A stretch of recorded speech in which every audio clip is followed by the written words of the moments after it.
नमस्कार दोस्तों, स्वागत है आपका आपके अपने चैनल भक्ति सार में। आज का विषय है ब्रह्मा विष्णु शिव एक तत्व, त्रिदेव त्रिमूर्ति व त्रिशक्ति के संबंध में। सनातन धर्म का सिद्धांत है कि एक ही परमात्मा जो निर्गुण, निष्क्रिय, निराकार और निर्लिप्त है, वही अपनी त्रिगुणात्मक, त्रिशक्त्यात्मक माया शक्ति से ज्वलित होकर जगत की सृष्टि, पालन और संहार करता है। इसी त्रिविध कार्य के कारण परमात्मा ब्रह्मा विष्णु रुद्र इन तीनों नामों को और मूर्तियों को धारण करता है। जिन तीन प्रकार की शक्तियों से ज्वलित होकर त्रिमूर्ति रूप में आता है, उन्हीं के नाम सरस्वती, महालक्ष्मी और महाकाली हैं। अर्थात ब्रह्मा जी की शक्ति जिससे सृष्टि होती है वह महासरस्वती, विष्णु शक्ति जो पालन करती है महालक्ष्मी और रुद्र शक्ति जिससे संहार होता है महाकाली है। श्री शंकराचार्य के अनुसार भगवान अपनी शक्ति से शिवलित होकर अपना कार्य करते हैं। इस कथन से स्पष्ट है कि भगवान निष्क्रिय होते हुए भी अपनी माया शक्ति से ज्वलित होकर जगदीश्वर होते हैं, अर्थात जगत सृष्ट, जगत पालक और जगतहत होते हैं। यदि हम तीनों कार्यों को ऐतिहासिक दृष्टि से भी विचार करें तो ये एक ऐतिहासिक क्रम बन जाता है कि सबसे पहले हर चीज की सृष्टि की जाती है, फिर उसकी स्थिति होती है और अंत में नाश हो जाता है। इसी कारण ब्रह्मा विष्णु शिव ये तीनों नाम हमारे ग्रंथों में इसी क्रम से आते हैं। हमारे ग्रंथों में निर्गुणात्मक अर्थात सत्व, रज और तमोगुण का वर्णन है। जैसे किसी व्यक्ति विशेष में ये तीन गुण समय समय पर बढ़ते रहते हैं, ठीक वही दशा भगवान के नामों की है। रज की विशेषता है उत्पादन, तम की विशेषता है संहार कार्य और सत्व की विशेषता से संहार के भरण पोषण व रक्षण का कार्य होता है। इन तीनों गुणों के कारण परमात्मा के अलग अलग कार्य देखने को मिलते हैं।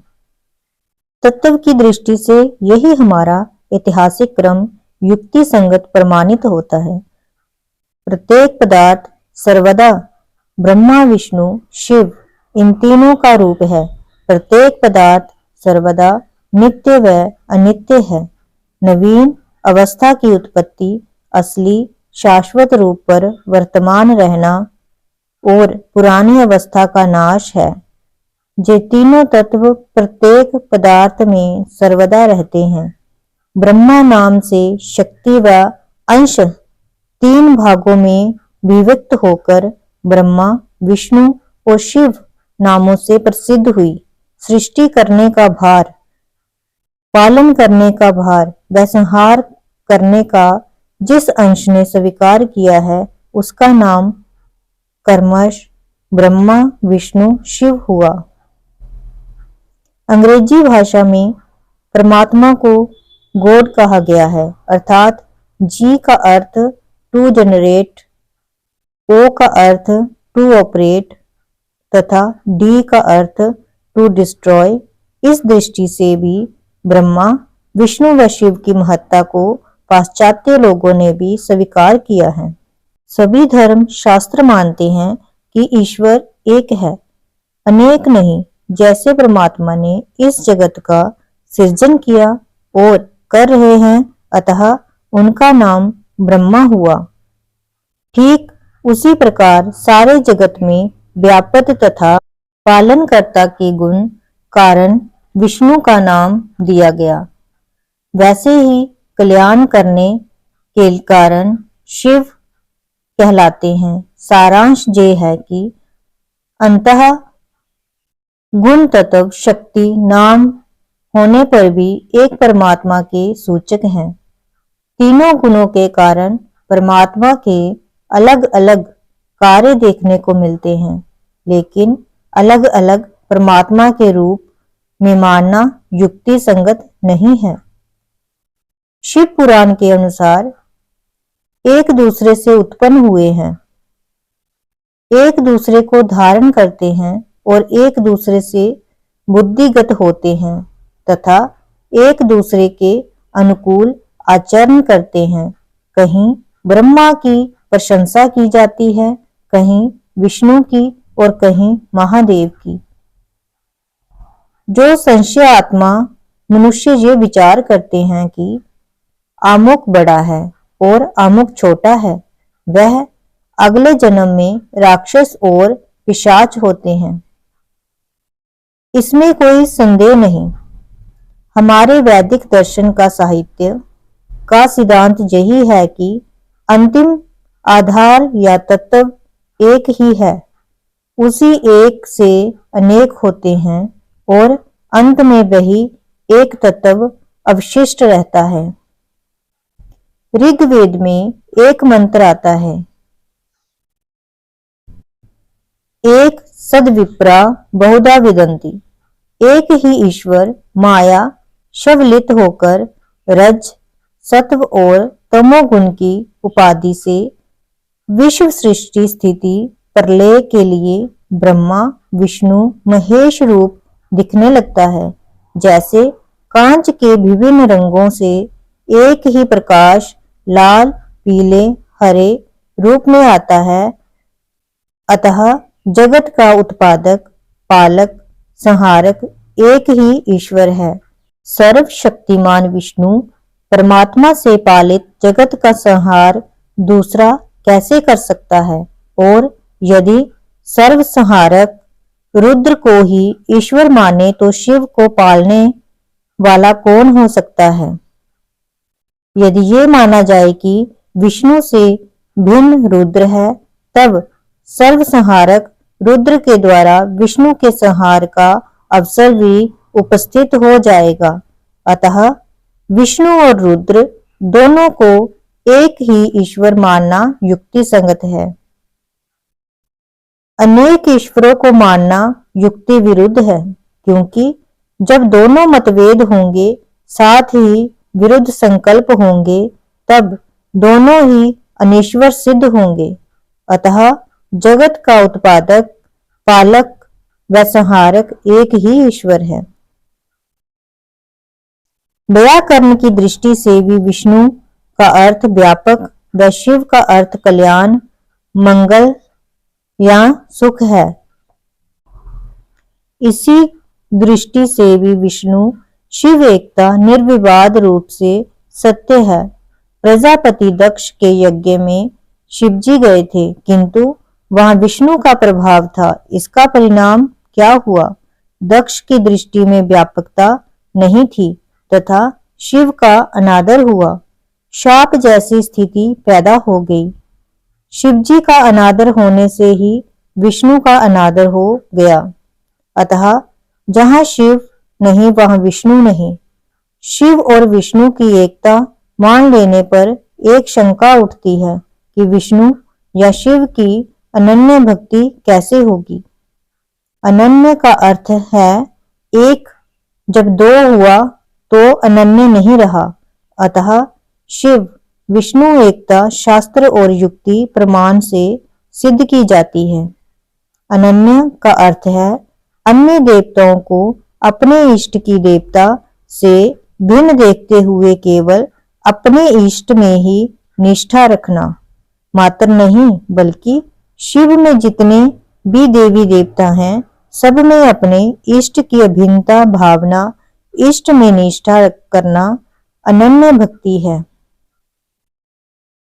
अतः विष्णु भक्त शिव को और शिव भक्त विष्णु को उसका प्रतिरूप मानकर अनन्य भाव से नमस्कार करें। गोस्वामी तुलसीदास जी ने कहा था, सिया राम मैं सब जग जानी, करो प्रणाम जोरी युग पानी। अर्थात सारा संसार सीता में है, इससे भिन्न कुछ नहीं। गीता में भगवान के कथनानुसार कहा है, दूसरे देवता की पूजा करने वाले भी मेरी ही पूजा करते हैं, लेकिन उनका जो पूजन अवधि पूर्वक अर्थात अज्ञान पूर्वक है। जहाँ अवधि पूर्वक का अर्थ परमेश्वर को व्यापक न मानकर केवल एक देशीय पूजन करना है। अतः अपने इष्ट देव को संपूर्ण विश्व में और सब देवों में व्यापक न मानकर एक विग्रह में सीमित मान लिया जाए तो इससे इष्ट में ईश्वर तत्व की हानि होगी, क्योंकि यदि इष्ट में व्यापकता, पूर्णता और अविनाशी का गुण नहीं तो इष्ट ईश्वर हो ही नहीं सकता। अतः भगवान ब्रह्मा विष्णु शिव तत्वः एक ही है। भगवान विष्णु श्री भागवत में दक्ष प्रजापति के प्रति कहते हैं, विप्र, हम तीनों एक ही रूप हैं और समस्त भूतों की आत्मा है। हमारे अंदर जो भेद भावना नहीं करता, निस्संदेह वह शांति को प्राप्त होता है। ब्रह्मा विष्णु सदाशिव जानत विवेका, प्रणवाक्षर के मध्य ये तीनों एक।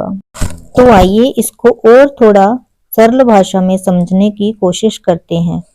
सनातन धर्म के अनुसार ब्रह्मा विष्णु और शिव कभी भी तीन अलग अलग परम सत्ता नहीं रहे, बल्कि ये एक ही अनादि अनंत और अजन्मा तत्व की तीन अभिव्यक्तियां हैं। क्योंकि जब सृष्टि का कोई भी आरंभ नहीं था, ना आकाश था, ना पृथ्वी, ना समय और ना दिशा, तब केवल वही एक परम तत्व था जिसे वेदों ने ब्रह्म कहा, उपनिषदों ने आत्मा कहा और पुराणों ने उसी को समझाने के लिए ब्रह्मा विष्णु और शिव के रूप में प्रकट किया।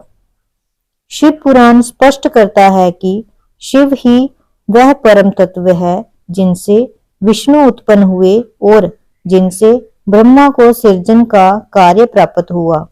वही विष्णु पुराण कहता है कि नारायण ही सृष्टि के मूल कारण हैं और उन्हीं से ब्रह्मा कमल से प्रकट हुए।